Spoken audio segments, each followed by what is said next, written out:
Bismillahirrahmanirrahim. Allah. Assalamualaikum warahmatullahi wabarakatuh. Kita mulakan dulu, kita baca Al-Fatihah. A'udzubillahi minasyaitonirrajim. Bismillahirrahmanirrahim. Alhamdulillahi rabbil alamin. Arrahmanirrahim. Maliki yaumiddin. Iyyaka na'budu wa iyyaka nasta'in. Ihdinas siratal mustaqim.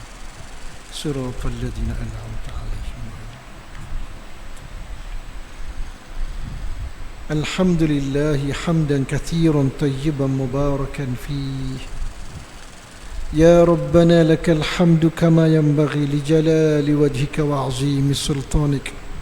Allahumma salli ala sayyidina Muhammadin 'abdika wa nabiyyika wa rasulika an-nabiyyil ummi wa ala alihi wa sahbihi wa mastanna bisunnatihi ila yaumiddin, amma ba'da. Kita terus ambil yang ke-10 Kita habis cepat sikit buku ni. Kita ambil yang terus, rahsia ke-10 dalam buku 11 rahsia sihat Nabi sallallahu alaihi wasallam.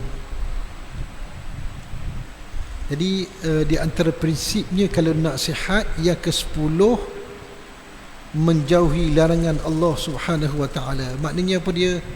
Jangan buat dosa. Jangan buat dosa, itu maksud dia. Dia likulli syai'in zahirun wa batinun. Setiap perkara itu dia ada zahir, dia ada batin dia. Dia ada zahir, dia ada batin. Sebab tu dalam kita buat dosa nampak zahir, betul, physically, tapi dia ada juga kesan batin yang menyebabkan seorang tu dia jadi tak apa sihat dan sebagainya. Muka surat 98 tu. 98.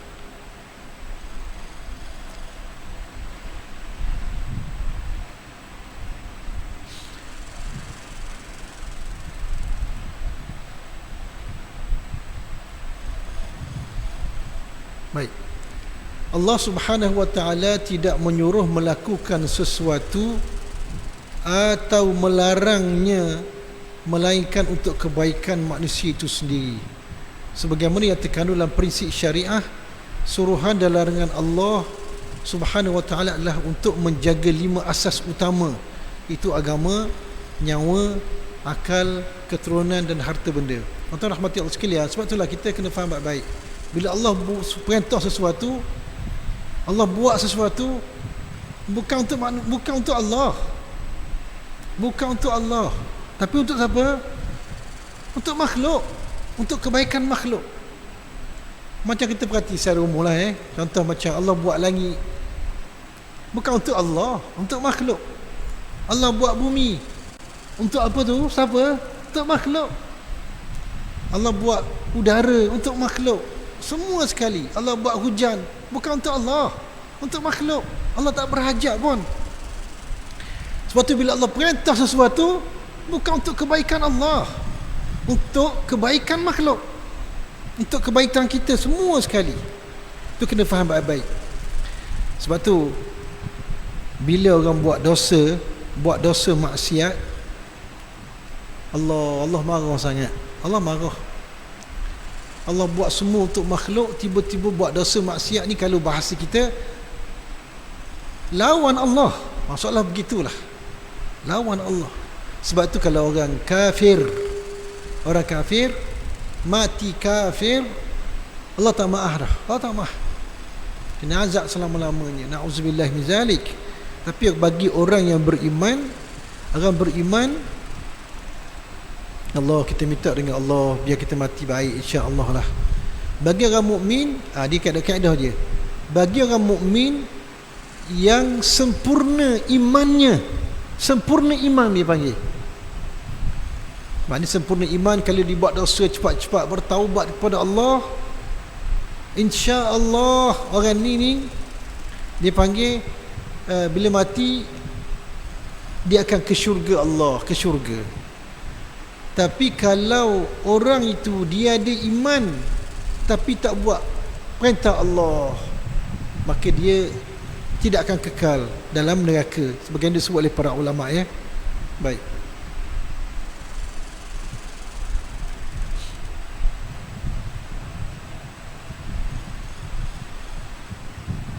Jadi orang buat dosa ni makna apa orang buat dosa? Secara umumnya orang buat dosa ni bila Allah perintah wajib dia tak buat. Wajib ni makna apa kalau bahasa kita? Apa makna wajib?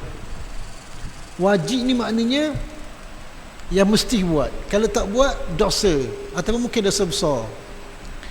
Tapi kalau tengok setengah ulama dia kata gini,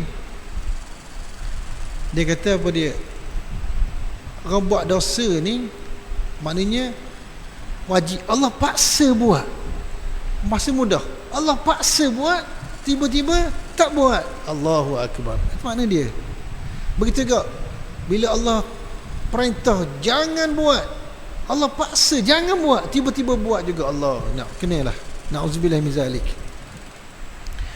Kemudian dosa ni pula dia ada dosa besar, dosa kecil. Dosa besar dan ada dosa kecil. Itu dia. Dosa besar maknanya apa dosa besar? Dosa besar biasanya dosa yang ada hukuman atas muka dunia ni. Dosa yang ada hukuman. Contoh dosa apa? Minum arak. Apa hukuman dia? Sebat 40 rotan. Lagi apa lagi? Orang mencuri, kerak tangan, itu dosa besar. Orang berzina, disebat ataupun rejam, dosa besar. Lagi dosa apa lagi? Ada banyak lagi lah. Ataupun dosa-dosa yang disebut dengan laknat, itu juga di antara tanda-tanda dosa-dosa besar. Allahu Akbar. Dosa kecil, ya. Tapi saya suka dengan satu takrif ulama sufi. Dia kata jangan tengok kepada benda dosa itu, tapi tengok pada siapa yang kamu langgar itu. Siapa yang kamu langgar? Allah yang maha berkuasa, yang beri nikmat pada kita. Bila kita langgar, dahsyat. Contoh tuan-tuan, contoh. Kita kalau pergi kat kawan kita jetik telinga dia, tu dia marah tak kita? Dia mungkin dia marah tak? Baik. Tapi apa kata kalau kita jentik telinga dia? Telinga siapa? Katakan satu ni contoh saja ni. Dalam majlis pertandingan tilawatul Quran peringkat antarabangsa, tiba-tiba kita pergi jentik dalam majlis tu, kita pergi belakang, contohlah ni, kita pergi jentik yang di Pertuan Agong, contoh je, kita pergi belakang, kita jentik belakang dia tu, agak-agak jentik telinga dia depan orang ramai, agak-agak apa akan jadi? Apa jadi tuan-tuan? Mungkin kena ISA dan sebagainya, mungkin lah.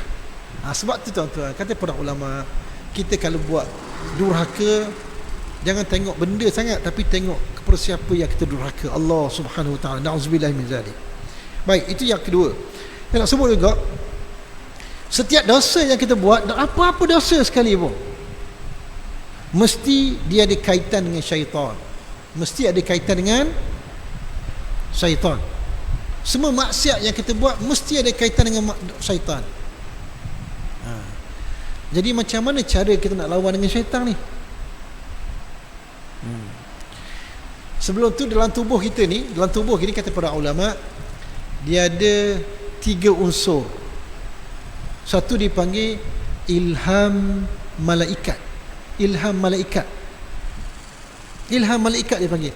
Contoh berasa lepas ni nak baca surah Al-Mulk, itu ilham malaikat, kita pun berasa nak buat. Satu. Dia ada juga dalam tubuh kita ni, kita panggil dia ada waswas syaitan, dia tak panggil ilham syaitan, waswas syaitan, nak buat tu, nak buat ni, nak buat dosa ni, buat dosa tu, itu dia panggil waswas syaitan. Dan ada satu lagi dia panggil nafsu, hawa nafsu. Hawa nafsu ni pula dia dengan syaitan ni segeng, sepala. Nafsu ini, innan nafsa la'ammaratun bisu, nafsu ini dia suka apa benda tak molek. Itu dia. Allahu Akbar. Sebab itu tuan-tuan, bila kita boleh buat taat, maknanya kita telah melawan dua benda ni. Lawan hawa nafsu, lawan syaitan. Baik. Cuma bila kita kalah buat maksiat, mesti ada kaitan dengan syaitan. Mesti ada kaitan. Sebab tu kata para ulama, Imam Ghazali kata, kita nak lawan syaitan, kita tak mampu lawan syaitan. Tak mampu nak lawan. Kalau kita gocoh, mana menang lawan syaitan? Tak menang kita sebab tak nampak dia. Dia nampak kita. Kita tidur, dia tak tidur. Baik. Cuma senjata yang paling utama nak melawan syaitan, hak nombor satu sekali ialah kita kena banyak minta lindung dengan Allah. Minta lindung dengan Allah tu ya. Waktu besar sekali. Waktu a'udzubillahi minasyaitonir rajim. Bila nak baca a'udzubillahi minasyaitonir rajim, baca sama. Hak ni yang utama. Sebab tu kita bila semayang, bila baca Fatihah, jangan miss baca a'udzubillahi minasyaitonir rajim dengan lawan syaitan. Lama-lama insya-Allah tuan-tuan, dia ada kesan tu. Itu rahsia utama dia. Baik. Kemudian barulah kita masuk kepada contoh-contoh. Dalam buku ni sebut contoh-contoh dosa. Dia boleh bawa kepada tak sihat kita, dunia zahir tak sihat, batin tak sihat. Saya buat contoh sini, di antaranya ialah zina dan liwat. Zina dosa besar, liwat dosa besar. Dia sangat berkait dengan kesihatan. Allah Akbar. Konsep kita, kalau kita betul-betul nak jaga sihat dunia akhirat, jangan buat dosa besar. Kalau buat dosa-dosa, cepat bertaubat. Kalau tidak, bahaya. Dan dosa besar ini, kalau kita buat, kalau terbuat, wajib taubat. Dia kena bertaubat. Peraturan dia kena bertaubat. Kalau tak bertaubat, dia tak maaf. Dari segi umumnya, hukum tak dimaafkan. Mereka kena bertaubat. Itu dia. Taubat ada syarat-syarat dia lah tak? Baik. Yang pertama sekali ialah menjauhi zina dan liwat. Zina. Lepas tu kena tahu apa takrif zina. Kena tahu. Tidak, dia tak sebut. Takrif zina ialah memasukkan kemaluan lelaki sekadar paling minima, sekadar hasyafah. Hasyafah ni maknanya sekadar kepala zakar itu ke dalam faras wanita. Faras wanita paling minima sekadar itu. Kalau sikit lagi, kalau tak habis kepala zakar itu, maka tak ada kezina lagi. Zina dia begitu. Waktu bila sampai tahap itu ataupun lebih, barulah dikenakan hukuman. Hukuman apa dia?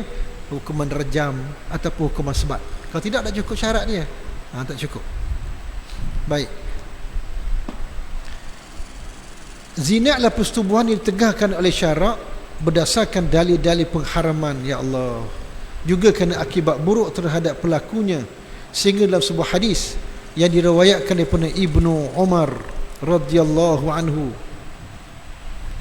lam tazhar fahishatu fi qaumin qat hatta yu'linu biha illa fasha fiha at-ta'un wal awja' allati lam takun madat fi aslafihim alladhina madaw.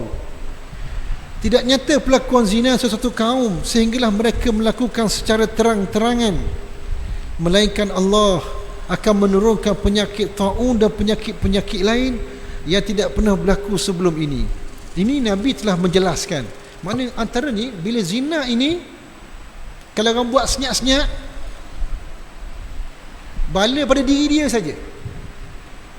Tapi kalau buat terang-terangan, jika tidak dicegah, mampu cegah tapi tak cegah, bala akan meratai semua orang. Penyakit macam mana kita pun tak tahu. Sebab tu dari segi hukum fiqh, kalau ada orang buat maksiat dosa besar dalam kampung kita,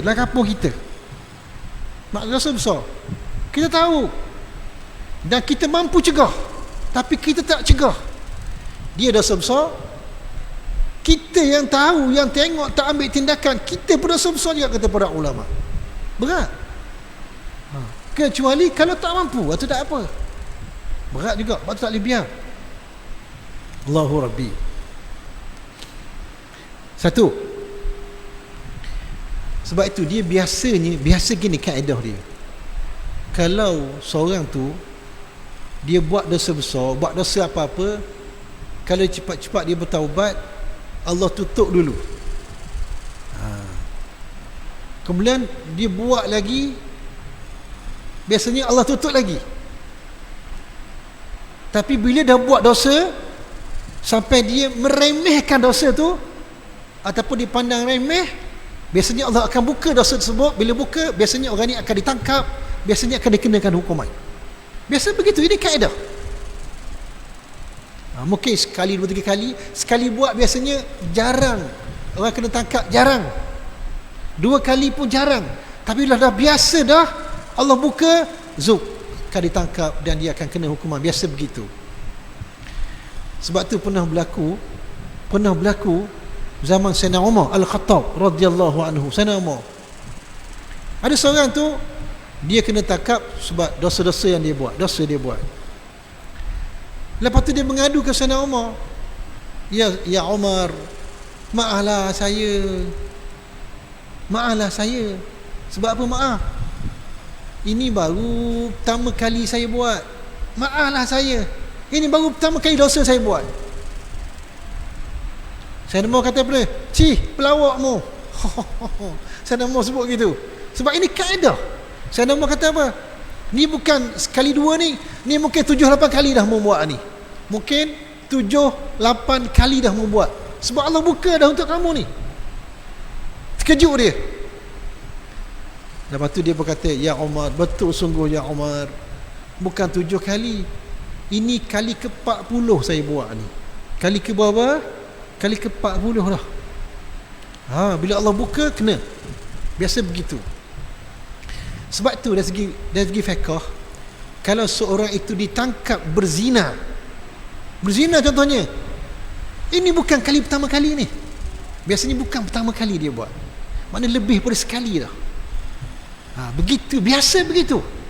Allahu Akbar. Sebab itulah, ya Allah, jauhilah kita. Kalau sebab itulah, kalau ada salah-salah buat dosa apa-apa, cepat-cepat bertaubat, sebab Allah tutup dulu.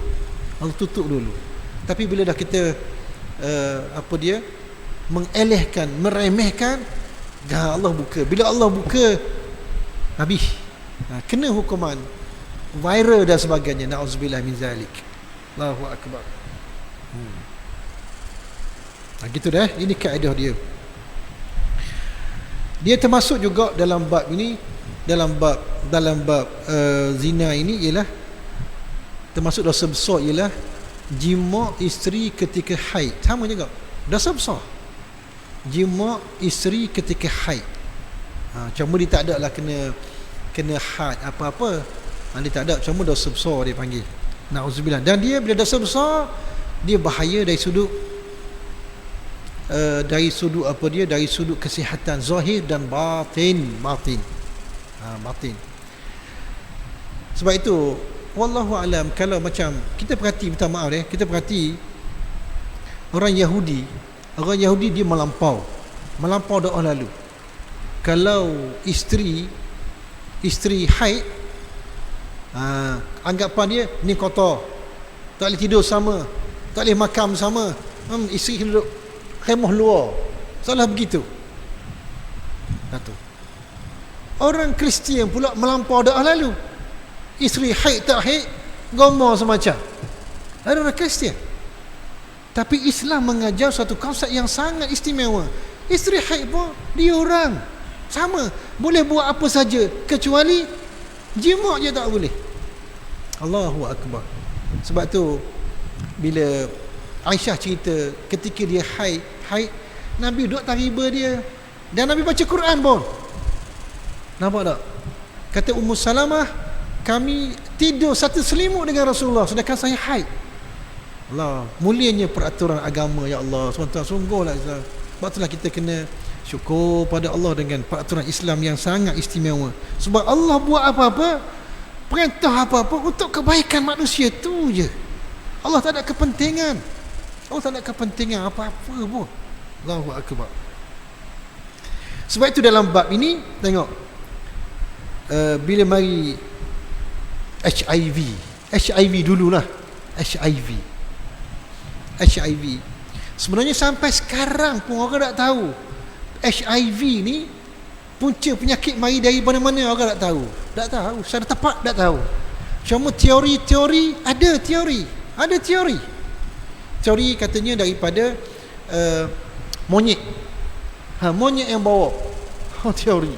Jadi orang buat khianat pada monyet dibawa. Ada juga teori menyatakan sebab orang liwat hubungan seks. Bila liwat begini menyebabkan virus tu dia berlaku benda apa panggil mutasi ke apa, tak tahulah tak. Dia berlaku mutasi jadi HIV. Allahu a'lam. Hatta coronavirus pun tak tahu juga lah ni dah. Sebab coronavirus dia lain sikit. Allahu a'lam lah. Sebab tu penyakit ni takut tuan-tuan, dia mari. Allahu akbar. Sebab tu bila perzinaan sudah menjadi umum, takut bala akan mari selalu. Bala mari penyakit yang tak pernah berlaku sebelum ini, dan bila mari kena semua orang. Ya Allah, Allahu akbar, na'udzubillah min zalik. Selamatlah ya Allah. Selamatlah. Itu dia. Baik.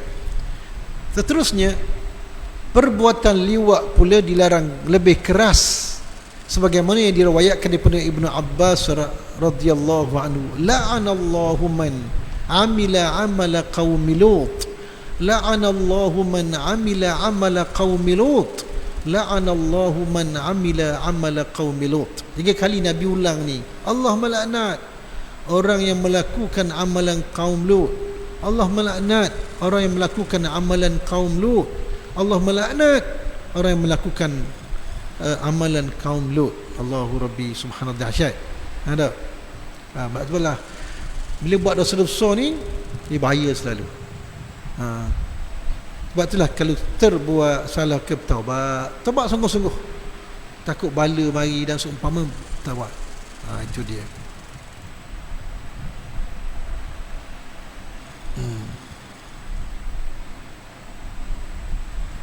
Kalau zina ni kena sebab tak? Sebab perbuatan 100 rotan. Kalau orang yang dah kahwin dah, mati. Tapi dia nak sabit kes yang berat ni, Allahu akbar, bukan senang. Dia kena 4 orang saksi yang tengok. 4 orang saksi yang tengok. 4 orang.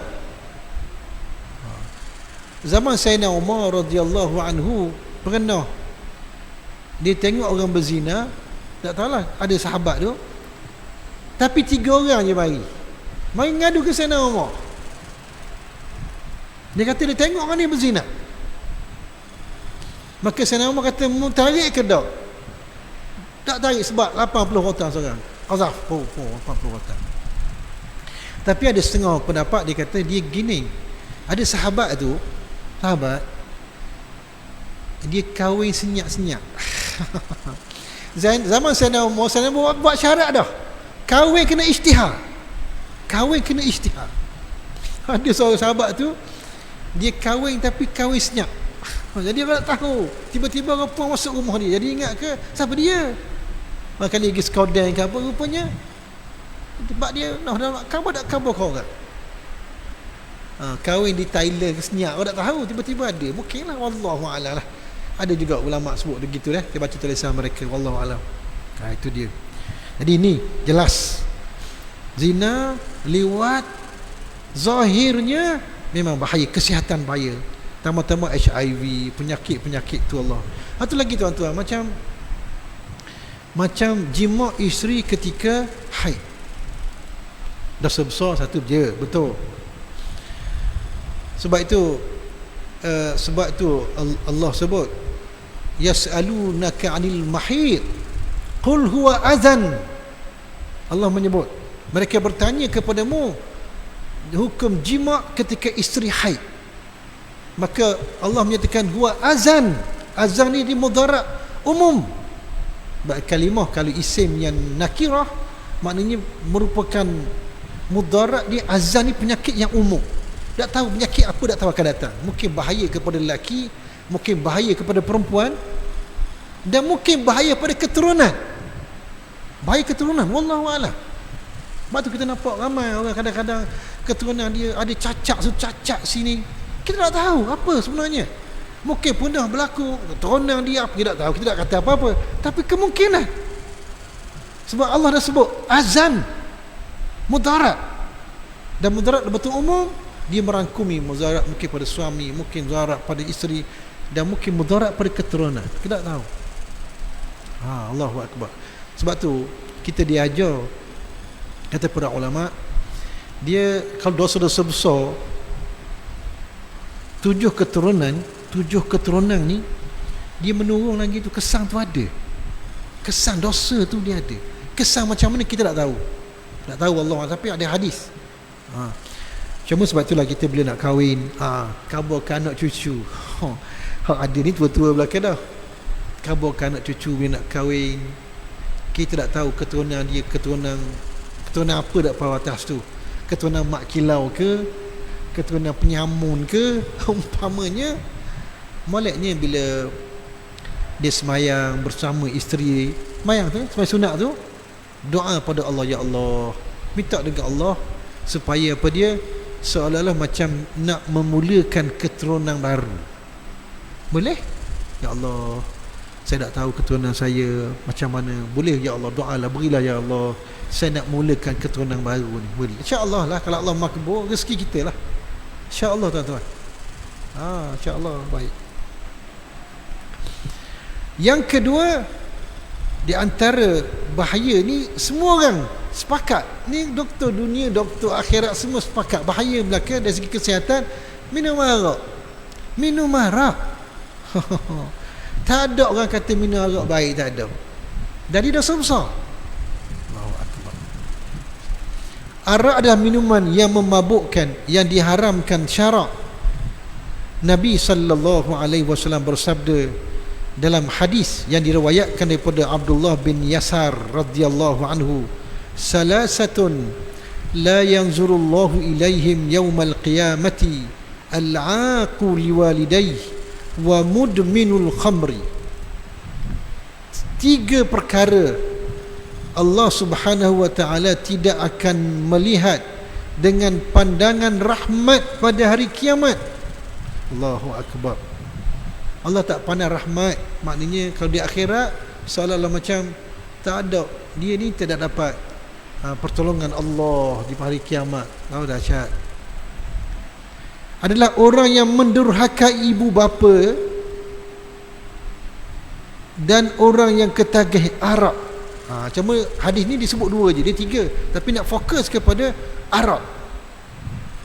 Arak ni apa dia arak? Arak ialah mesti cecair. Cecair yang memabukkan. Cecair yang memabukkan. Dan dia adalah apa dia ni? Najis. Kullu muskirin haram, kullu muskirin khamr, wa kullu khamrin haram. Semua yang memabukkan itu adalah arak, dan arak dia adalah haram, dan dia najis. Kalau cair, dia najis.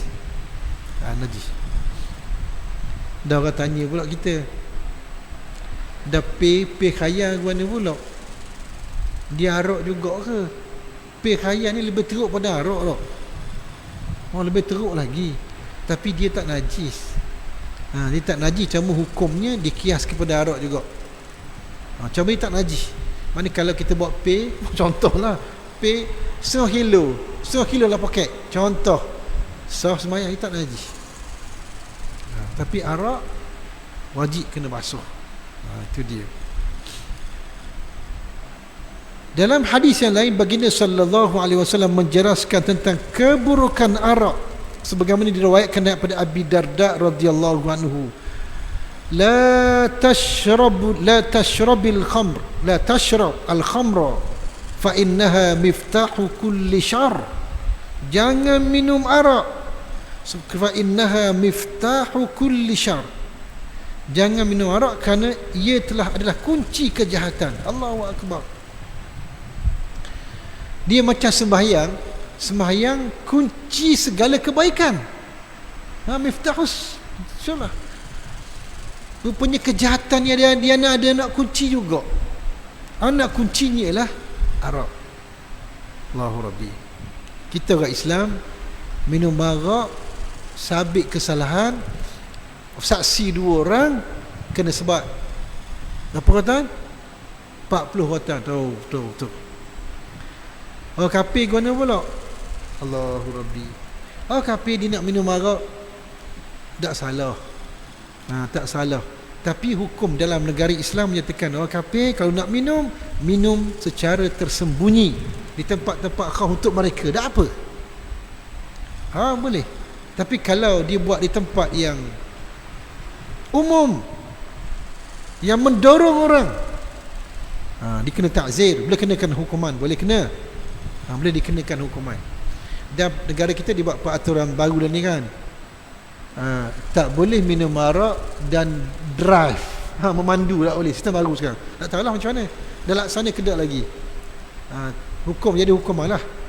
Orang Islam minum arak kena sebab lalu, kena hukuman lah.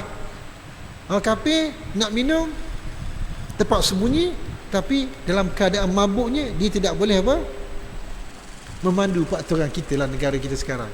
Ramai mati ni. Mati kenapa? Kerana dilanggar oleh pemabuk. Allahu Akbar. Nauzubillah deh. Pak tu kan tak tahulah jalan kedak lagi, tak tahu. Allahu Akbar. Satu lagi tuan-tuan, kita kena tahu juga, kata para ulama, kita buat baik kerana Allah. Sembahyang kerana Allah. Tak buat dosa pun kena niat kerana Allah juga. Baru boleh pahala. Baru pahala sempurna. Jangan kalau kata sebab apa awak tak minum arak. Allah maha arak maha tak pitih.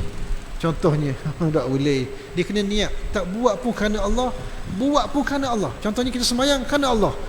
Macam orang tanya, Haji, tuan buat apa sebab apa tak isap rokok sekarang?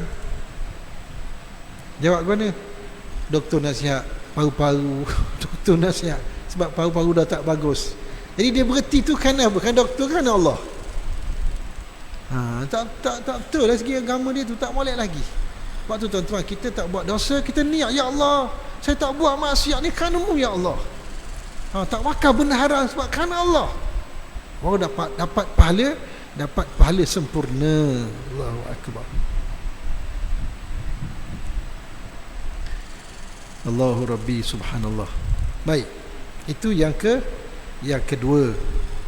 Jelas.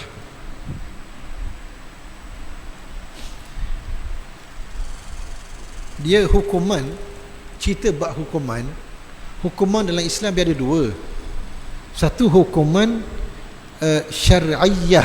Syar'iyah ni hukuman dipanggil macam hudud, qisas, ta'zir. Hudud, qisas, ta'zir, kena sebat dan sebagainya lah. Dan ada satu lagi dipanggil hukuman qadariyah. Qadariyah ni makna apa? Turun bala pada orang tersebut. Bila dia buat dosa, turun bala pada diri dia, walaupun mungkin dia tak sedar, menyebabkan contohnya macam hati dia mari rasa gelisah dan macam-macam sekali lah. Itu orang takut tu. Sebab tu bila orang buat dosa ni, yang pentingnya bila buat dosa muka pada Allah, hati dia kotor sudah, titik hitam berlaku selalu. Bila buat dosa besar lagi banyak. Allahu Akbar. Lepas tu kalau tak bertaubat, baik. Ginilah tuan-tuan, contoh gini sudah. Kita bangun awal pagi, mayang subuh, bangun awal pagi, tubuh rasa ke mana? Segar lah. Cuba tuan-tuan tak bangun pagi, tak bangun, tengok pukul 8 baru bangun tu rasa ke mana? Itu kalau sekali. Dong. Sebab tu orang yang buat dosa, tak ikut peraturan Allah ni, batin dia tu gitu. Kau teruk Allah, na'uzubillah, Allah Akbar. Sebab tu tak bahagia, tak tentera. Sebab tu seolah-olah macam siapa nak sihat zahir, batin, jaga maksiat. Jaga maksiat sungguh-sungguh. Tuan-tuan, bukan maksiat besar, maksiat kecil pun. Yang Nabi kata, siapa-siapa yang jaga mata saja tak buat maksiat, jaga mata saja, tak tengok, tak buat maksiat, jaga sungguh mata. Nabi kata orang ni bila dia semayang dia akan rasa manis buat ibadat, nikmat. Jaga mata je. Belum buat dosa-dosa lain lagi, belum buat kebaikan, jaga mata je. Tuan buatlah. Ini janji Rasulullah sallallahu alaihi wasallam. Baik. Yang ketiganya, di antara contoh dosa besar ialah menjauhi riba. Menjauhi riba dosa besar, dan dia mudarat pada zahir dan mudarat pada batin juga. Riba ni ringkasan cerita dah. Riba ni biasanya hak sohornya, hak masyhurnya dua kategori lah riba ni. Satu yang melibatkan hutang piutang. Hutang piutang. Hutang 1,000, boleh nak pinjam dengan saya, tak apa, bayar 1,300. Riba, dosa besar. Tapi kalau hutang 1,000, tiba-tiba sukarela dia bayar 1,300. 1,300. Hak tu afdal. Ini terbaik cara kita bayar hutang. Ini cara terbaik. Sebab tu Rasulullah sallallahu alaihi wasallam ada hutang dengan sahabat. Hutang unta kecil je, unta 2 tahun. Nabi bayar unta 3 tahun. 3 tahun lebih mahal. Cara dia boleh. Itu dia. Satu, sebab itulah ceti haram, ceti haram riba. Sebab tu dia panggil alung, hutang alung. Dahsyat. Hutang alung dahsyat tu. Sebab tu yang ditampar di tepi-tepi jalan tu, dahsyat, riba teruk tu. Tak boleh bayar, tak apa, tak boleh bayar. Tapi tangguh sebulan, naik 200, naik 300, naik 400. Kadang-kadang lebih, bunga lebih besar daripada hutang lagi. Riba tu. Sebab tu jangan berhutang dengan alung, jangan. Allahu akbar. Tapi masalahnya di kampung-kampung ditampar tau. Tampar sini. Orang susah kau. Allah akbar. Tak faham bab riba kau. Allah, kau mulalah takut lari. Waktulah dikhianat Allah, siang pula. Allah dah beritahu jauhi riba. Susah macam mana pun tabah. Fikirlah. Sebab itulah dalam bab ni kita perhati duit zakat. Duit zakat patutnya kena permudahkan lagi untuk rakyat. Duit zakat. Duit zakat. Bukan kerajaan, makna kalau dia tidak permudahkan dosa tu. Duit ni kadang orang miskin nak makan tak ada, Allah. Sebab itu kita perhati, minta maaf kita perhati kutip zakat berapa hari seminggu? 7 hari seminggu. Bila nak beri zakat berapa hari seminggu? Prosedur tu peraturan ni, Allah. Ada orang Cina masuk Islam, Allah, susah dia pula keluarga nak minta zakat tu ke, Allah. Siangnya lah. Sebab itulah kita perhati masjid-masjid dia kena ada benda-benda gini. Masjid ada tak dia panggil tabung serbaguna, tabung serbaguna ni boleh guna untuk orang susah macam ni, mari sumbangan, beri untuk selamatkan dia. Sebab itu tuan-tuan, kajian dibuat oleh para ulama, zakat yang Allah fardukan di satu kawasan, sebuah negeri, sebuah negara, kalau dikutip dengan sempurna dan diagih dengan sempurna, cukup kata para ulama untuk fakir miskin, cukup tuan-tuan. Tapi oleh kerana kita perhati kalau ketelusan tu, bina bangunan zakat, Allahu akbar, tapi dia nak bagi, Allahu akbar, setahun sekali beri, dah cukup. Contohlah, ini benda-benda yang kena muhasabah balik. Mana siapa-siapa yang menguruskan begini, dia tanggung di hadapan Allah. Tanggung tuan, sungguh. Dahsyat. Allahu akbar. Permudahkanlah ya Allah. Dan satu lagi yang melibatkan riba ialah dipanggil barangan ribawi. Barangan ribawi ni emas, perak, pitih. Dia emas perak lah. Emas perak. Sebab tu emas perak ni kalau nak tukar ni macam beli ya. Emas lama dengan emas baru. Dia walaupun tukar, itu konsep beli juga tu. Dia kena sama. Dia kena sama. Kalau sekilo, maknanya harga dia kena sama. Sekilo. Tapi nak tanya, mana mahal? Emas lama ke emas baru lebih mahal? Mana mahal haji? Kita bukan token emas. Ada token emas sini. Sebab tu kalau tukar emas lama dengan emas baru, emas lama katakan 1,000, emas baru 2,000, tukar gitu riba. Tapi ada cara nak elak daripada riba, boleh. Jual beli lah.